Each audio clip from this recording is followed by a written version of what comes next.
Sijá de Helek Yud Zayin, la primera sijá de Hag Pesach. Esta sijá Rebbe va a explicar de manera maravillosa los tres nombres que tiene el Hag Pesach.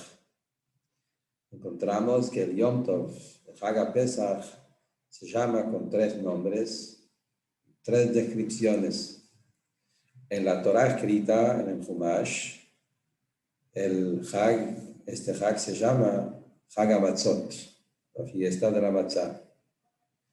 En el texto de la Tefilá, en los rezos que hacemos en los días de la fiesta de Pesach, ahí dice Hag HaMatzot Hazeh, Zman Heiruteinu.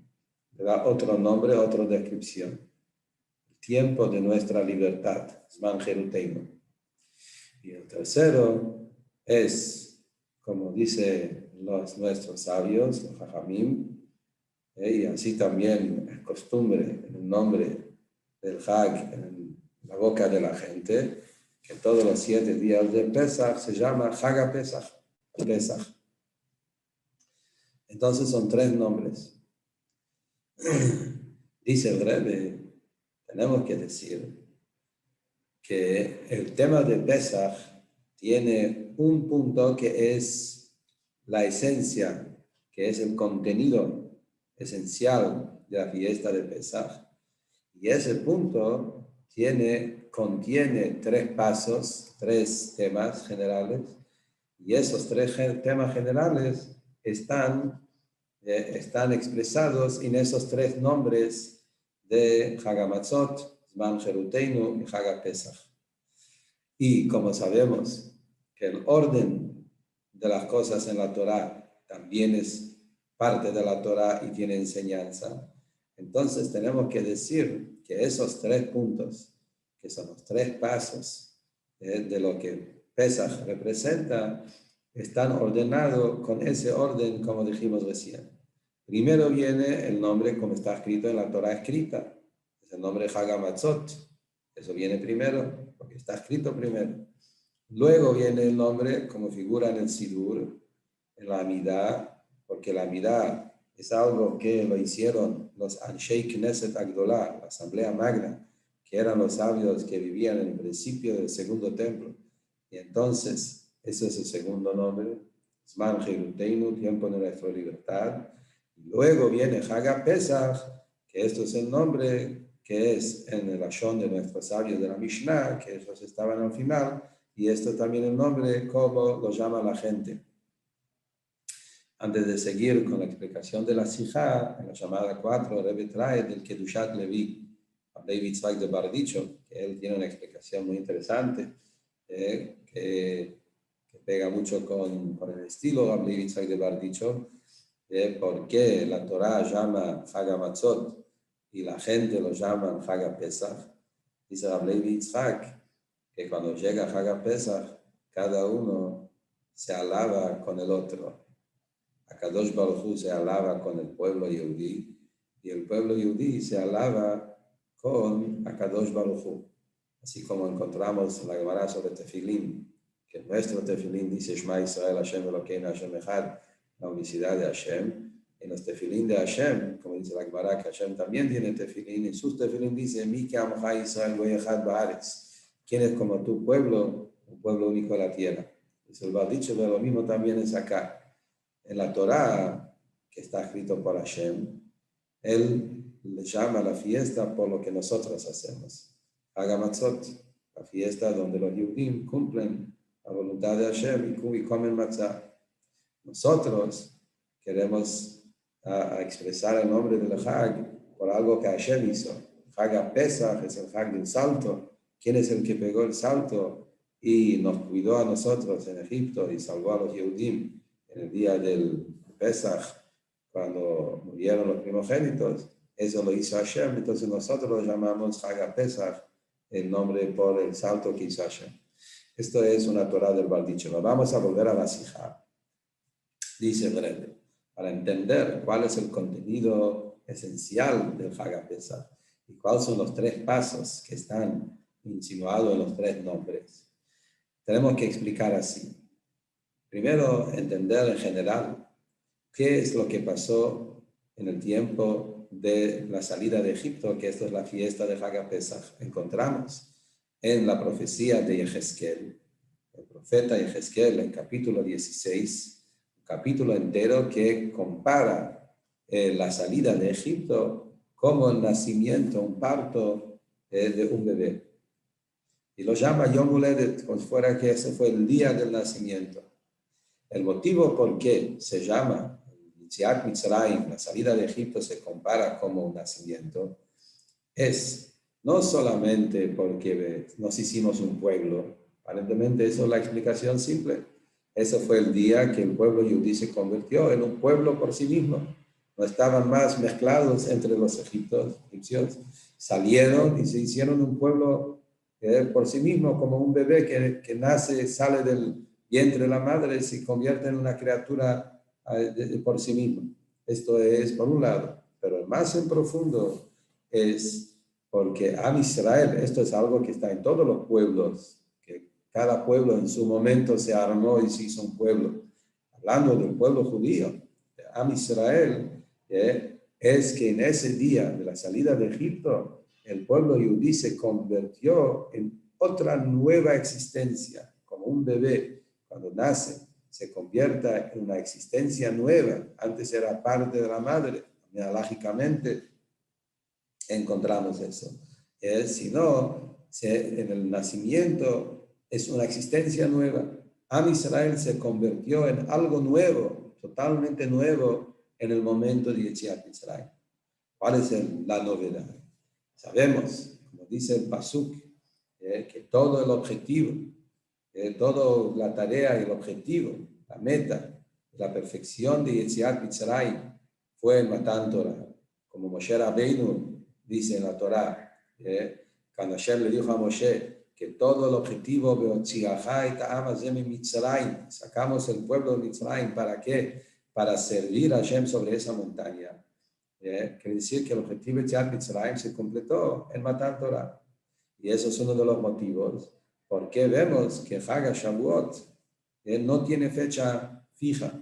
Hag Shavuot en la Torah no tiene un día, no dice cuándo, en qué día de Sivan es Shavuot, que lo que dice es que son 7 semanas después de Pesach, para enseñarnos justamente eso, que toda la idea de Matan Torah es una continuación de nacimiento, es un nacimiento, un parto que empezó el 15 de Nisan en la salida de Mitzrayim y se extendió 7 semanas hasta el día de Matan Torah, que es todo una continuación. En otras palabras, quiere decir que cuando nosotros hablamos de Pesach como el día de cumpleaños, el día de nacimiento, el día que el pueblo judío nació como una existencia nueva, un pueblo de Torah, que toda la esencia del pueblo judío como un pueblo general es un pueblo de Torah, Am a Torah, y lo mismo también cada judío por separado es una esencia de Torah. Retrae lo que está escrito llamada 11, retrae lo que dice Rabbi Isaiah Gaon, uno de los grandes sabios de Am Israel, Rabbi Isaiah Gaon, que vivió hace 1000 años, dice: nuestro pueblo no es pueblo sin la Torah. Quiere decir, la Torah es lo que nos hace como una existencia, es lo que nos marca nuestra esencia. Y así también cada yehudí, cuando estudia Torah, es como esto es lo que hace su esencia. Y este tema es lo que ocurrió en el momento de Yetziat Mitzrayim. Eso que decimos, que el pueblo de Torah, con la esencia del yehudí, la esencia de Torah, eso es algo que se hizo nuevo en la salida de Mitzrayim. El motivo, dice el Rebbe, no es solamente porque en Mitzrayim estábamos en lugar de impureza. En Mitzrayim estábamos en la situación más baja espiritualmente por todo lo que hubo, los 49 portones de impureza, de Tumá, y por eso no podíamos recibir la Torah. Recién cuando salimos de Egipto, ahí es donde nos hicimos un pueblo de Torah. Dice el Rebbe, no solo eso, no solo por la bajeza de Egipto, sino también por la grandeza de la Torah.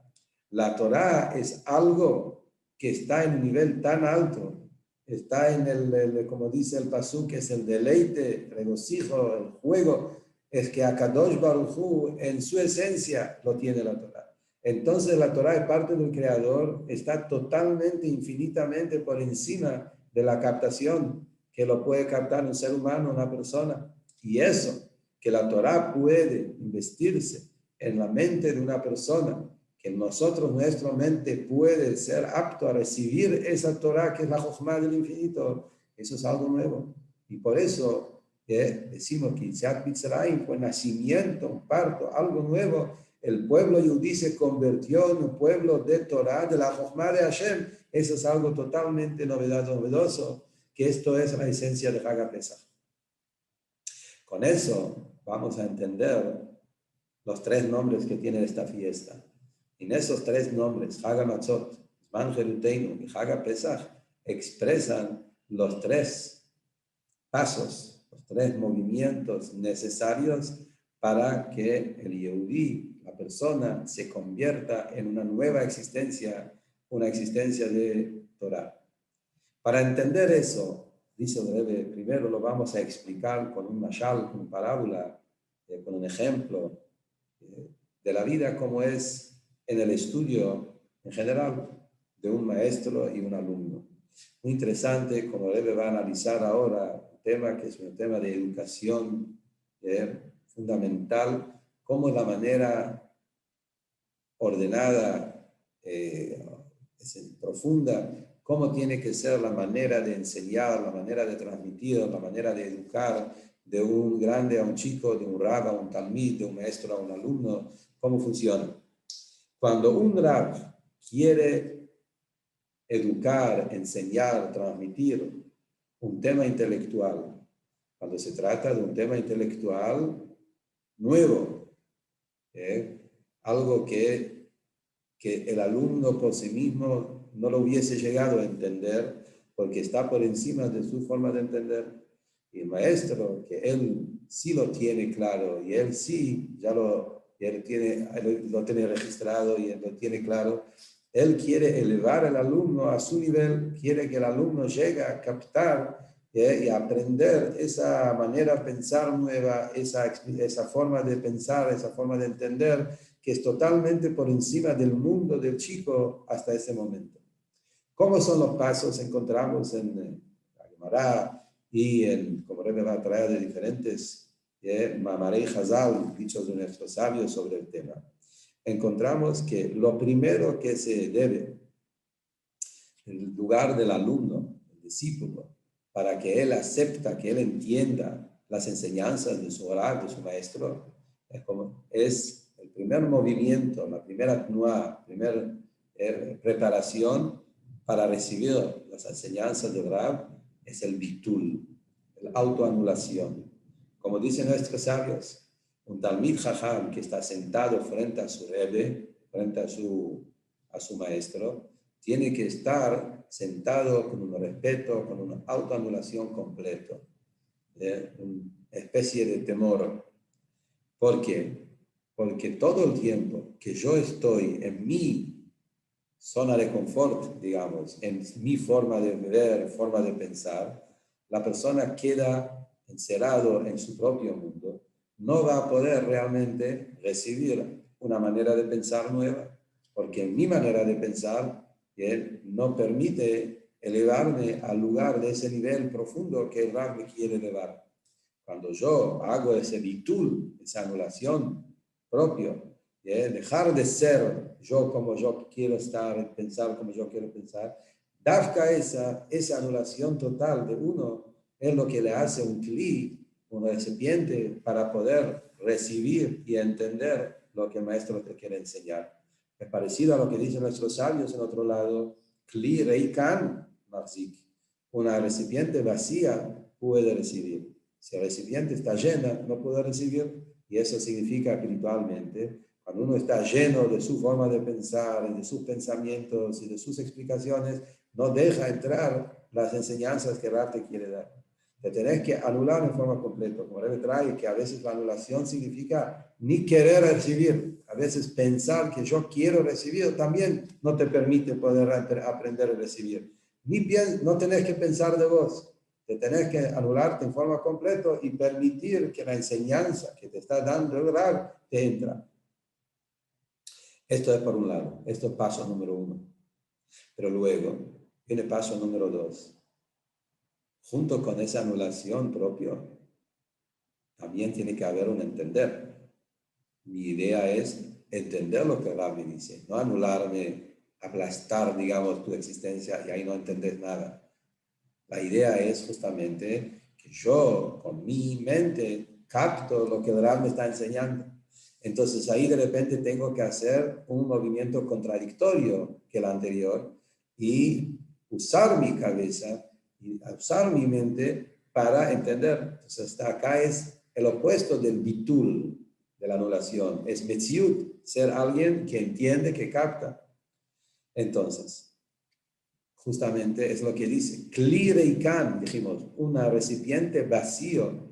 Son las dos cosas, recipiente vacío. Es verdad que tengo que vaciar para poder recibir, pero tengo que ser también un recipiente completo, un recipiente que tiene un agujero, no tiene base, no tiene fondo, no va a recibir nada, todo se va a resbalar. El recipiente tiene que ser un recipiente completo, sin ningún agujerito, sin ninguna rajadura, ahí puede recibir. Y esa es la idea que estamos diciendo. Por un lado, reikán, vacío, anulación, frente al Rab. Por otro lado, necesito usar mi cabeza y entregar mi mente para poder recibir lo que el Rab me está enseñando.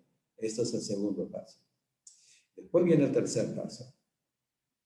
El objetivo del estudio, como dijimos, es que el alumno, el discípulo, no quede en su lugar, en su nivel de entender como hasta ahora, sino que a través de todo el trabajo, el esfuerzo de aprender del maestro, que pegue el salto, que el alumno llegue a entender lo que su Rav realmente lo trata de transmitir, al nivel de entender de su Rav.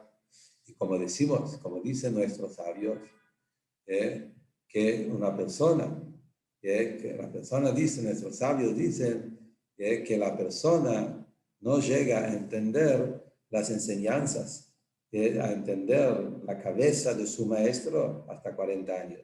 Quiere decir que existe un trabajo que hay que hacer paso por paso hasta que la persona llega a captar y entender lo que Raúl está diciendo. Entonces, eso mismo es el motivo que el Rav, cuando enseña por primera vez, el Rav tiene que bajar el tema de un nivel donde el alumno lo puede entender. Oculta la profundidad del tema, lo pone en palabras más simples, más sencillas, pero dentro de esas palabras el Rav pone también la profundidad, que el alumno a través de trabajo, de esfuerzo, va a salir de sus limitaciones, entre comillas, de su forma de pensar, para entender lo que el Rav le está enseñando hasta poder llegar a ese nivel tan elevado de la mente del Rav.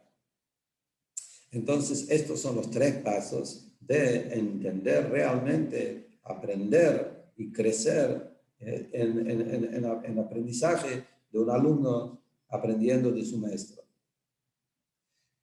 Sigue el Rebbe diciendo, vamos a analizar un poco más. Este orden que dijimos recién tiene una contradicción de una Gemara, de otro lugar que aparentemente parece ser otra forma. Eso que dijimos, que el primer paso en aprender tiene que ser el de respeto, la anulación de uno, el temor, y luego viene el yo, el kli, que yo tengo que ser alguien para poder entender. Aparentemente encontramos a la Gemara en Masejet Shabbat y otro también, la Gemara en Sahim, que parece ser al revés, perdón, el orden. La Gemara dice que Rabba, uno de los famosos sabios de la Gemara, Rabba con Hei, algunos dice Rabba con Aleph, son uno de los dos. Está escrito que antes que él empezaba a enseñar a sus discípulos, a sus alumnos, primero empezaba la clase decir algo de humor, algún chiste, alguna palabra de humor, hacía reír a sus alumnos. Y luego, cuando ellos ya estaban así bien contentos, ahí cambió el ánimo y se puso serio y empezó a enseñar con temor. Entonces acá vemos justamente el orden opuesto que dijimos antes. Primero, para abrirle el corazón, como dice Rashi, y que los chicos quieren aprender y recibir, tiene que haber primero una risa, una alegría, una sensación de amor. Y luego viene recién el bitú, la anulación y el temor. Como pega con lo que dijimos antes, que los pasos son primero el temor y luego viene el entender de uno. Acá viene una explicación maravillosa que es fundamental en educación. Lo que la Gemara habla ahí, la historia de Rabba, la forma de enseñar, el lashon de la Gemara, antes que empezó a enseñar. Ese clima de alegría, clima de risa, que Rabba empezaba la clase, no era parte del estudio. Ni Kamei, antes de empezar a enseñar. No es parte de la enseñanza. Nosotros lo que estamos hablando acá, los 3 pasos, es en el momento de enseñar, tiene que haber esos 3 pasos. Antes de empezar a empezar. Ahí sí, hay que empezar con primero generar clima de alegría y de ganas, de amor en los alumnos. En otras palabras, dice Odell, eso que la Gemara dice, que Rabba empezaba la clase, que primero, antes de enseñar, hacía una palabra de humor, un chiste que digamos, eso no es parte de la enseñanza, eso es solamente para abrirle el apetito en el alumno, en el discípulo que quiera aprender, que quiere ser el receptor. El alumno está en su mundo, no le interesa, vive en su mundo, lo ve al maestro muy elevado, demasiado lejos de él. Entonces ahí el moré, el maestro, lo primero que tiene que hacer es generar un clima general en la clase, en el aula, en el grupo, para que tengan ganas, para que se pongan en ese estado de ánimo de querer recibir. Eso se empieza con alegría. Pero cuando ya hay una relación, cuando ya se abrió el apetito, ya se armó el clima, y ahora el Rab está enseñando, cuando el Rab enseña, ahí el orden es, primero viene el temor, la anulación, como dijimos, para poder aprender, y luego viene el tema del entender en sí, que es, como dijimos, el opuesto, que cuando uno quiere aprender tiene que usar la cabeza, y luego viene el tercer tema, que es el salto.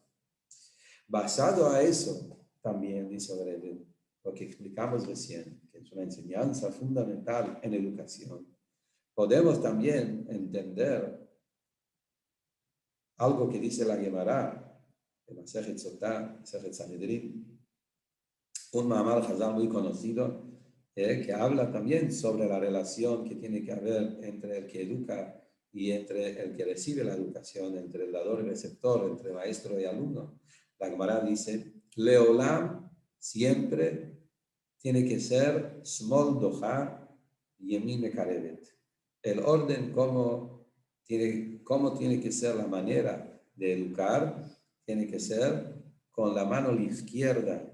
Hay que poner los límites, Doha, empujar, rechazar, poner límites, disciplina, y con la mano derecha hay que acercar. Este orden es exacto. La Gemara dice, primero Smol Doha, primero hay que poner límites, orden, disciplina, que es una especie de temor, y luego la mano derecha de acercar, que es el amor. Acá este Mamar Hazal nos enseña 2 cosas a la vez. Nos enseña 2 puntos. Nos enseña eso, que el orden es, primero es small, izquierda, que es la idea del temor, y luego viene la derecha, que es el amor y el acercamiento. Pero también nos enseña que justamente que la disciplina y el temor hay que hacerlo con la mano izquierda, que es más débil, hacerlo que no sea tan llamativo o tan fuerte, mano débil. En cambio, el kiruv, el acercamiento y el amor del maestro, eso tiene que estar con la mano derecha, con fuerza, que sea más potente, más llamativo, que se sienta más es la mano derecha, el acercamiento, más que la mano izquierda que genera el temor. Son las dos cosas que se aprenden de esto. Y acá justamente vemos lo contrario, lo que vimos antes de la Gemara, lo que hizo Rabba.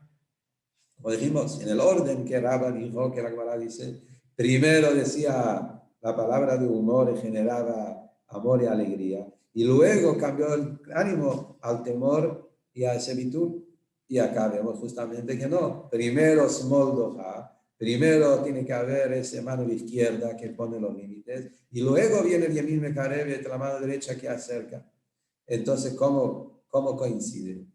Y en general la pregunta que uno puede hacer estudiando ese Gemara, siempre sabemos en Halajá, en Torah, que siempre tratamos de anticipar a la derecha o a la izquierda. Halajá sabemos cuando se pone ropas, cuando uno se viste, cuando uno hace cualquier cosa en la Torah, la Halajá siempre dice que uno tiene que anticipar la derecha a la izquierda. Y acá de repente cambia todo. Anticipamos la izquierda a la derecha. Es más, la Gemara ahí, que habla sobre este tema, del smol dohavi, min mekarevet, la mano izquierda que rechaza, que pone límites, y la mano derecha que acerca, la Gemara ahí sigue y dice que el Yetzer Hara hay que saber manejarlo de esa forma, de la mano izquierda a la mano derecha, y a un bebé, también que uno tiene que educar al chico, chiquito, hay que educarlo de esa forma, smol dohavi y mime karevet, y así también habla sobre la relación entre hombre y mujer. Ahora, hablando del chico, hay que entender, sabemos, que está escrito en Halajá también, que cuando uno educa a un chico, Rambam trae, en Pirush HaMishnayot dice Rambam, que cuando querés educar a un chico, para que sea un chico de Torah, un chico que quiera aprender, estudiar y crecer, lo primero hay que hacerlo con amor, comprarles cosas, darle regalos y decirlo que te voy a dar almendras, como dice el Rambam, que te voy a dar cosas ricas, para querer aprender. ¿Cómo coincide con lo que dice la Gemara? Aparentemente ahí se ve que primero viene la mano derecha y después viene la mano izquierda. Y como vemos también en la práctica, si vas a querer educarlo al chico y lo vas a mostrar primero la mano izquierda, la disciplina, el temor, el chico no va a querer aprender, el chico no va a tener ganas de ir al colegio, no va a tener ganas de aprender de ese maestro o del padre que quiere educarlo, porque le va a sacar las ganas. Y por eso vemos en la práctica, en la educación, es muy importante generar el clima de amor. Pero basado a lo que contamos antes, le explicamos, se entiende perfectamente todos estos Gemarot, todos estos dichos de nuestros sabios que no contradicen uno al otro. Como dijimos antes, en lo que hablamos acá, lo que dice acá la Gemara, que primero la mano izquierda y luego la mano derecha, habla ya cuando el maestro generó el clima general de amor. Luego, cuando ya está en el momento de enseñar, cuando está ya en el momento de la educación, ahí el orden es primero la izquierda, luego derecha, como dijimos antes, para que el alumno, para el hijo, para que el que recibe la educación realmente aprende, el orden es primero izquierda y luego derecha. Y esto es la manera de educación de un chico y todo lo que hablamos, que en el momento de la enseñanza tiene que haber seriedad en principio, en la clase tiene que haber seriedad, respeto, disciplina, ahí esto es la forma que el alumno aprende. Y luego viene el Yemin Mekarevet, que es mostrar el amor y cariño. Pero antes de eso, no en el momento de enseñar, antes de empezar a enseñar, para realmente abrir el apetito al alumno de querer acercarse al maestro. Antes de todo eso, tiene que haber la preparación general. Y la preparación general es una palabra de humor, una sonrisa, algo que genera en los alumnos. O como dice Rambam al chico, darle regalitos, que son cosas que hacemos para abrir el apetito al discípulo, al alumno, al chico que quiera aprender. Y eso genera ese clima de querer recibir. Pero después, cuando ya está en el momento del aprendizaje, el orden es primero la mano izquierda y después viene la mano derecha. Rebbe trae también abajo en las llamadas, muy interesante, que ese orden que estuvimos hablando recién lo encontramos también en la creación. Cuando hablamos sobre Dios creando el mundo, encontramos algo así. La Gemara dice que el orden de la creación fue primero la oscuridad y luego la luz. Vayere, vayiboker. Oscuridad es la idea del mano a la izquierda, de la disciplina, del temor. La luz es el amor. Primero vino la oscuridad y después vino la luz. Como vemos en Kabbalah, en Hasidut, el Tzimtzum, que primero que la oscuridad y la mano a la izquierda. Y luego vino el Kav, ese or, esa luz que entra en el mundo para iluminar. Entonces es el orden, como dijimos, acá. Por otro lado, antes del Tzimtzum, cuando todavía no hubo esa oscuridad del Tzimtzum, esa disciplina, ese Gvurak, Miratadin que hizo la contracción para construir, armar los mundos, encontramos que el motivo general por qué Hashem hizo todo eso es como está escrito en los libros que Hafetz Chesed, que Akadosh Baruj Hu tiene bondad y amor, y por su gran bondad y amor a las almas del pueblo de Israel que estaban ya incluidos en la esencia de Hashem antes de la creación, ahí es donde generó todo el Tzimtzum. Justamente como dijimos, está el clima general, es un clima de amor, Gesed. Esto es la base de toda la creación. Pero en la creación de Poal, en concreto, el orden es primero oscuridad y después luz. Primero la izquierda y después derecha. Entonces, maravillosamente vemos cómo es la manera adecuada, cómo tiene que ser la manera de enseñar, la manera de educar. Entonces, ahora volviendo a nuestro tema. Así como en la enseñanza, el aprendizaje, en la educación, aprendemos que tiene que haber estos tres pasos. Entonces, tomando ese ejemplo y en forma de Kalvahomer, infinitamente más, cuando se trata en cambiar toda la persona, toda la personalidad de un extremo al otro, que se convierta en existencia nueva, como dijimos que eso fue el tema de Mitzrayim. Cuando los Yehudim salieron de Mitzrayim, nació el pueblo y cada Yehudí nació de una manera nueva, apto para poder recibir la Torá, el Matan Torá, donde ahí vamos a estar frente a la montaña, al Har Sinai, y recibir la Torá del Creador, que es infinitamente por encima de nosotros, y esa Torá lo tenemos que poder entender y percibir.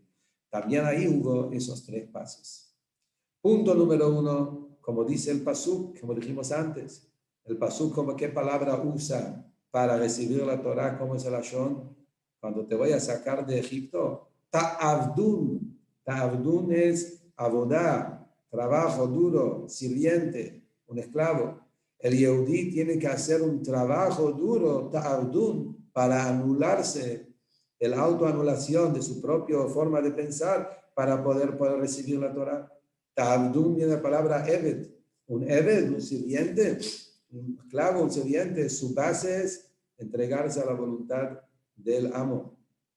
Por eso encontramos que antes de recibir la Torá, el pueblo gritó, Naase benishma, luego hacemos, y después vamos a entender la idea de la anulación total que viene en el comienzo, que es el primer base en entender. Eso es número uno. Después viene el número dos, que es el segundo paso, el ta'avdun del Yehudí. No es de una manera tal que el ta'avdun, esa abodá, esa esclavitud, ese entregarse al servicio a Hashem, anula, aplasta tu existencia, sino al contrario.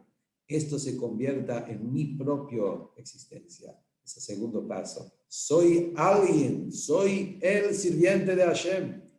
El ejemplo que Rebbe trae, lo que la Gemara dice, el tema de los peces. Historia de Rabbi Akiva, que cuando le trataron de convencer que los judíos no tienen que estudiar Torah, que dejan de estudiar, él dijo el ejemplo de los peces que están en el agua, y el zorro le dice, vengan conmigo, vamos a vivir en el seco. Y dijo, no, un pez no puede salir del agua. Esa idea que el pez está anulado en el agua, eso es su existencia. A través de eso vive. Un Yehudí entregándose a Hashem, no es que deja de ser, al contrario, ese es el ser verdadero de él. Como dice la Mishnah en Pirkei Avot, ¿quién es un ser libre? El que estudia Torah. La libertad es estudiar Torah. ¿Cómo puede ser? Si la Torah es esclavitud, debe ser un sirviente de Hashem, ¿por qué decimos que es libre? Dice el Rebbe, muy simple. ¿Sabes lo que significa realmente libre? Libertad Libertad es cuando la persona hace lo que su naturaleza lo está pidiendo. Esclavitud es cuando estoy yendo contra mi naturaleza. La naturaleza del Yehudí es, yo fui creado para servir a mi creador. Esto es la naturaleza del ser humano. Por eso, cuando un Yehudí no cumple Torah y Mitzvot y dice, yo soy libre, hago lo que quiero, está viviendo en un error muy grande. No está libre, está esclavizado a los impulsos de su propio Yetzer Hara. Es un esclavo de los impulsos de todas las cosas que son contra su propia naturaleza. Por cuanto que la naturaleza de una persona es servir a Hashem, esto es cuando uno se siente libre, cuando hace lo que realmente su naturaleza lo pide. Cuando yo hago lo que el Yetzer me está persiguiendo, los impulsos de las cosas mundanas, estoy yendo contra mi naturaleza, soy un esclavo, no estoy libre. Eso significa esclavitud. Esclavitud no significa trabajar duro. Esclavitud es cuando haces algo que no es tu naturaleza. La Gemara dice, los Yehudim estaban haciendo un trabajo duro en Egipto. Dice la Gemara, ¿qué es el trabajo duro? Rashi lo trae también. Cuando los hombres le hicieron trabajar trabajo de mujeres y mujeres trabajar trabajo de hombres. ¿Quién trabaja más duro? No es el punto acá. El punto es el cambio de la naturaleza. Cuando vos haces algo que no coincide con tu naturaleza, esto es esclavitud. Eso significa trabajo duro. Cuando un Yehudí no cumple lo que Hashem quiere, ahí es el Yehudí está esclavizado y no está libre. Cuando el Yehudí estudia Torah, esto es la libertad. Entonces, justamente eso es el segundo paso. Primer paso tiene que haber, como dijimos antes, la anulación total de uno. Pero luego viene el segundo paso, que es ser yo, porque esto es mi verdadero yo. Esto es mi libertad. Después viene la tercera, como dijimos, que Matan Torah elevó al Yehudí de pegar el salto de ser una criatura normal, de convertirse en una criatura que puede captar la sabiduría de Akadosh Baruj Hu. Torah y Mitzvot es infinitamente por encima de nuestro entender, porque es el dador. El dador es el Boré, es Akadosh Baruj Hu que está por encima de nosotros. Y entonces esto es el tercer paso, poder pegar el salto y poder percibir y conectarse con esa Jochma infinita de la Torah, que es la Torah de Hashem. Según eso se entiende perfectamente los tres pasos y los tres nombres de la fiesta de Hag Pesach, el Hag de nuestro nacimiento como pueblo. Primero, Hag Matzot, Matzah, el bitul, todos sabemos, Matzah representa anulación. Matzah no se infla, no tiene gusto, no tiene elevación. Es justamente toda la idea de la Matzah es el primer paso, la autoanulación del Yehudí y la Matzah para poder recibir. Luego viene el segundo nombre del Siddur Zman Heiruteinu, nuestra libertad. Como dijimos, esa entrega del Yehudí a Hashem no es anulación para dejar de ser, sino al contrario, ahí es donde vos te convertís en un verdadero ser, el ser libre. ¿Por qué sos libre? Porque sentís lo que vos haces es lo que realmente vos sos. Es el segundo paso de recibir y ser un buen receptor, que sea con ganas, con amor, y sentir que esa es mi vida, la vida de Torah. Esto es libertad. Hoy viene el tercer nombre, Pesach. Pesach significa salto. Justamente, pegar el salto de un extremo al otro. Que los Yehudim en ese momento hicieron el salto enorme de poder recibir la Torah, poder ser receptores, recibir la Jochma infinita de Hashem, salir totalmente de las limitaciones de uno, para poder recibir la Torah que está por encima de uno. Y estos son los tres pasos que realmente empezó a ocurrir en Pesach y los preparó los Yehudim llegar al momento de la entrega de la Torah en Hag HaShavuot. Y Rebbe termina diciendo que con eso también podemos entender una enseñanza práctica, sacando de toda esa explicación en la manera como Yehudí tiene que servir a Hashem en el día a día.